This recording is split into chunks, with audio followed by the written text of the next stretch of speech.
अगर कहा था नहीं कि भैया हो तो चिल्ला के कहो बाबू हो, करेजा एकदम चौड़ा हो जाएगा। भैया हो कि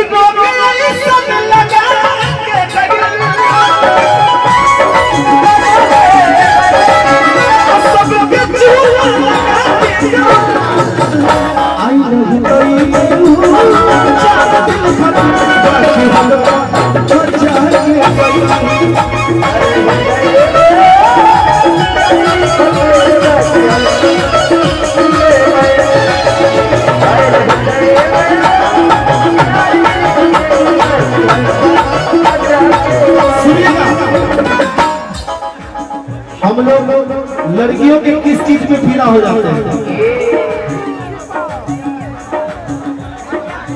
हमें तो लूट लिया मिलके हुस्न वालों ने, इन हुस्न वालों में ये दिखते तो इतने लाजवाब हैं कि पूछिए मत। और देखिए मेरे भैया की तरफ से बहुत सारा प्यार।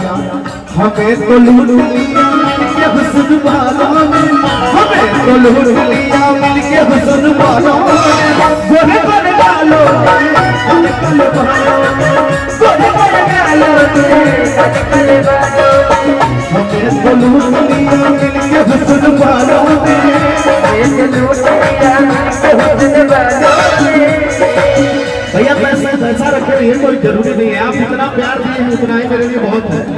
मैं भैया को इसलिए बुला रहा हूँ कि भैया पूरा जी जान लगा देते हैं इस कार्यक्रम को कराने के लिए। एक बार इनके लिए जोरदार ताली हुई। हमें तो लूट लिया मिलके हुस्न वालों ने, हमें तो लूट लिया मिलके हुस्न वालों ने, गोरे गोरे गालों में कल बालों में, गोरे गोरे गालों में कल बालों में, गोरे गोरे गालों में कल बालों में।